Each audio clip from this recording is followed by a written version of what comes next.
Now, in another case of U.S. police violence against African Americans, an unidentified white officer has allegedly struck a black 12-year-old boy in New York City.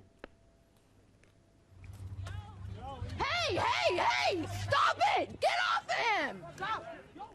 Now, video footage shows a plainclothes officer punching the boy repeatedly as he's being handcuffed by 4 other officers. A second 12-year-old boy was also handcuffed. Now, the kids had supposedly pushed one of their classmates in school. New York Police Department's Internal Affairs Bureau is currently investigating the incident.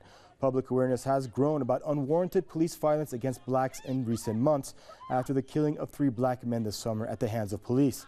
However, no officers have yet been indicted, arrested, or formally charged for any of the deaths. Some of the several hundred people arrested during Los Angeles protests against police killings are standing up for their rights. They've gathered outside the Los Angeles Superior Court building, where hearings against them are scheduled. Many of them are facing charges of disturbing the peace for taking part in demonstrations demanding justice for unarmed African Americans murdered by police. There's no reason why any charges should be filed or we should have been arrested in the first place. I feel that it was just a huge violation of our rights in this country to say, well, because you're speaking out against me, we're going to arrest you. Sunshine Sullivan was arrested on November 26th. Sullivan says officers did not give a dispersal order before they began arresting protesters. That's why the National Lawyers Guild has labeled the arrest as unlawful and is calling for those charges to be dropped. Protesters say LAPD officers and its chief, Charlie Beck, need to be held accountable for their actions. We want the LA Police Commission to, basically pass a resolution to, instill into Chief Charlie Beck that it is not lawful to, trample on people for First Amendment rights. Chief Charlie Beck has defended the arrests, saying that they were necessary to keep the peace.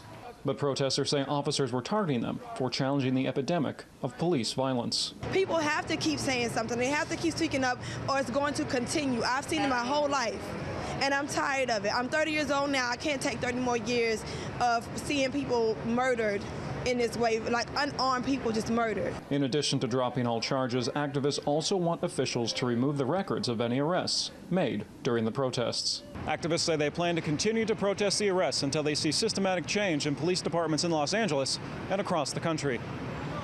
Ross Frazier, Press TV. We're now joined out of New York by Caleb Maupin, Press TV correspondent. Now, Caleb, you would think out of all this recent controversy, the New York police especially there might want to take their foot off the accelerator just a bit to let this thing cool over, but apparently not. Your thoughts? Well, the atmosphere here in New York, certainly from the public, is one of hostility to the police and the way that they've been acting.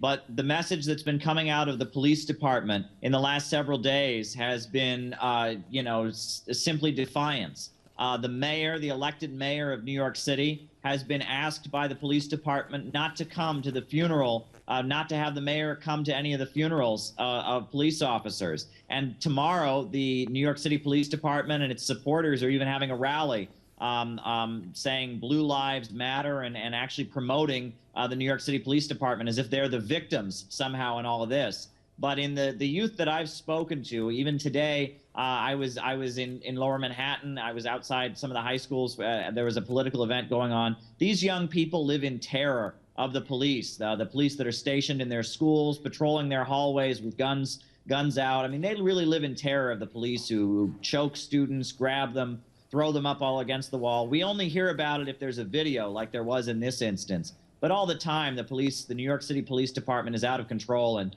school children, especially black and brown school children, are their primary victims. The officers who are placed in schools throughout New York City are actually the officers with the lower quality and the lower scores on officer tests, and they're the ones that go after the children and are in position in the schools. It's a very, very harsh situation a lot of these young black and brown students have to deal with on a daily basis in the schools here in New York, with the police confronting them and attacking them like we see in this video. And Caleb, with respect to Police Chief Bratton, I heard a lot of protesters and a lot of New Yorkers want him to step down as police chief in the fact that he can't really do anything, or he hasn't done anything to curb this kind of police violence against blacks. Well, Police Commissioner Bill Bratton is actually the architect of the broken window policing policies that have resulted in stop and frisk and all of the problematic activities that we're seeing. I mean, Bill Bratton was very much the pioneer who brought in many of the policies that we've seen. So the fact that he was appointed was very much a slap in the face to all the people who voted for Mayor de Blasio, thinking that he would stop the kind of reign of terror that the NYPD has been raging. I think part of the reason there's been such a widespread outpouring of protests in the last couple of weeks is because so many people voted for Bill de Blasio, specifically because he made his campaign for mayor about the fact that he has an African-American son and that he was opposed to stop and frisk and police brutality. And this police brutality has just continued. And with the choking death of Eric Garner and now this video that's just surfaced, people are seeing that really they're not going to get change at the ballot box. And nothing is really being done. And though there have been many statements from New York City's elected government, it seems that the police are just kind of doing what they please and continuing to get away with it. And no one is really standing up to them. Well, you know, people, yeah. We're right out of time there. I want to thank you, Caleb, for your input. That's our own Press TV's Caleb Maupin reporting out of New York.